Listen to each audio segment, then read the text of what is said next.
program kesehatan gratis ini, apakah Anda melihat hal ini cukup efektif untuk mencegah penyakit dini dan juga bisa menekan biaya yang membebani anggaran negara? Ya, ada 3 hal. Nomor satu, sejak lama dulu saya masih di Kementerian Kesehatan, kita sudah memperkenalkan pendekatan cerdik. Cerdik itu C-nya itu cek kesehatan berkala. Karena memang cek kesehatan itu merupakan hal yang penting yang harus kita lakukan sebagai orang manusia gitu ya. Kita punya mobil, punya motor juga kita cek secara berkala, apalagi kesehatan kita. Jadi cek kalau ada upaya cek kesehatan apalagi gratis tentu itu sangat bermanfaat. Itu jelas. Kemudian yang kedua, sebenarnya manfaatnya ada beberapa cek kesehatan berkala ini, gratis atau tidak gratis.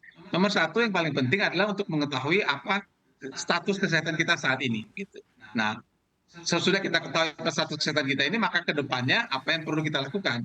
Tadi kan bicara soal berobat, kan belum tentu berobat, bisa saja apa-apa yang perlu kita lakukan. Itu pertama.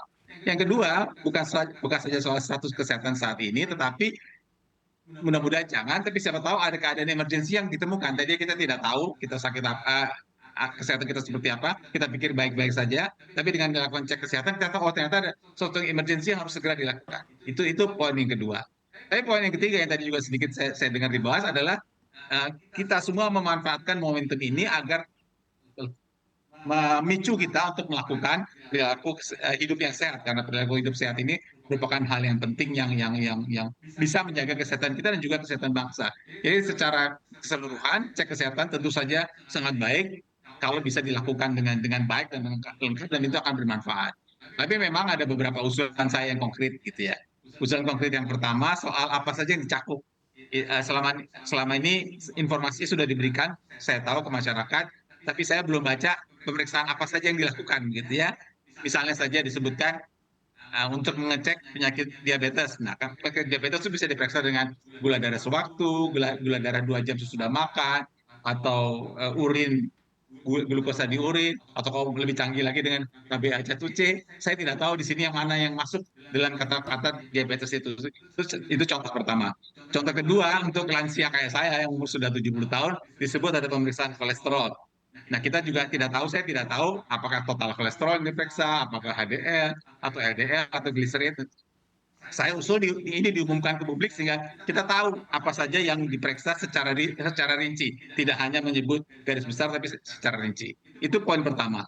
Tapi poin kedua yang lebih penting lagi adalah soal follow up. Jadi kita bersyukur ini sudah ada Pak PJ Gubernur misalnya di layar yang melakukan pengecekan. Orang ini sedang dicek hari ini, nanti sore kan selesai itu hasilnya. Saya tidak tahu berapa lama, nanti sore selesai hasilnya.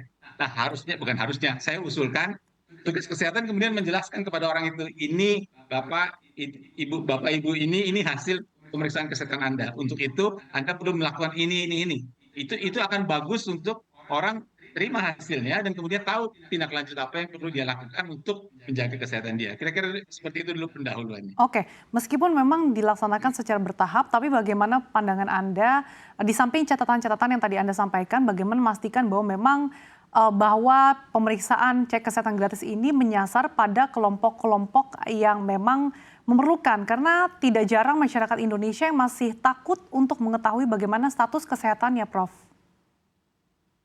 Nah, soal takut status kesehatan gitu ya, saya kira kita perlu terus-menerus menyampaikan informasi ke masyarakat bahwa status kesehatan kita itu sangat penting. Tadi kebetulan saya sudah sedikit banyak menyinggung soal mobil atau motor. Kalau orang punya mobil atau motor, kemudian sekian ribu kilometer harus dicek, orang akan bawa itu ke bengkel untuk ngecek atau ganti oli dan sebagainya. Tapi kesehatan kita sendiri kadang-kadang orang tidak artinya orang lebih abai. Jadi saya sangat menganjurkan, marilah kita manfaatkan momentum ada program ini untuk mengecek kesehatan kita. Gunanya kan buat kita sendiri dan buat keluarga kita. Jadi ini satu jalan yang baik untuk kita mengetahui kesehatan kita. Dan kalau kita baca di media ini diberlakukan pada semua orang, tidak hanya pada kelompok risiko tertentu, kan disebutkan ini dilakukan pada 280 juta orang walaupun bertahap, mungkin berapa persen dulu baru silakan saja, tapi kan ini dilakukan untuk semua kita. Tapi sekali lagi kita perlu tahu apa saja yang tercakup dalam tes itu, dan selain apa saja yang tercakup dalam tes itu, bagaimana tindak lanjutnya. Karena kalau hanya cek tidak ada tindak lanjutnya, tentu bukan bukan nggak optimal hasilnya gitu. Oke, bagaimana usulan Anda terkait dengan tindak lanjut dari pemeriksaan cek kesehatan gratis? Karena masih banyak masyarakat di daerah-daerah, khususnya daerah terpencil, yang justru kesulitan untuk mengakses bagaimana informasi terkait dengan hasil kesehatannya. Ya, jadi balik lagi ada 3 sekarang. Kalau nanti cek hari ini kan sudah mulai, tadi sudah dilihat di televisi, dicek ya, maka hasilnya ada 3.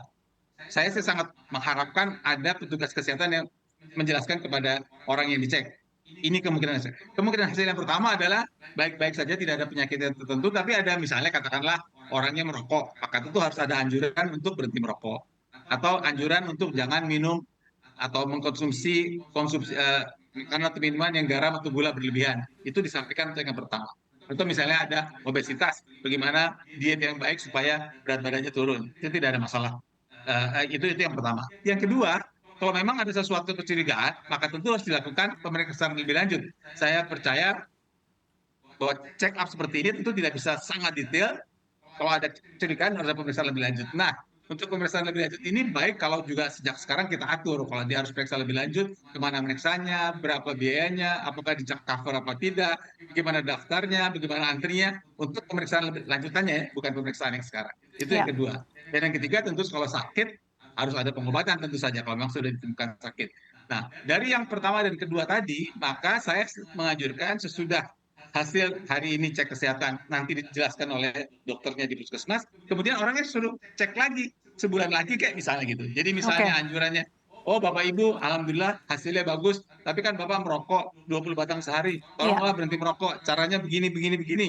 Bulan depan kita cek lagi. Nah kan bulan lalu itu check up Bapak merokok, sekarang udah sebulan, udah berhenti belum merokoknya? Oke. Kalau belum, apa masalahnya? Jadi cek kesehatan gratis tidak bisa berhenti hanya pemeriksaan beberapa saat pagi ini saja, tapi nanti ada anjuran buat tindak lanjut dan kemudian ada evaluasi sebulan lagi. Oke. Kalau dia kemudian hasilnya tidak begitu bagus, dia periksa ke tugas yang lain, juga ada tindak lanjutnya seperti itu. Jadi tidak selesai dengan satu tindakan saja. Oke, baik.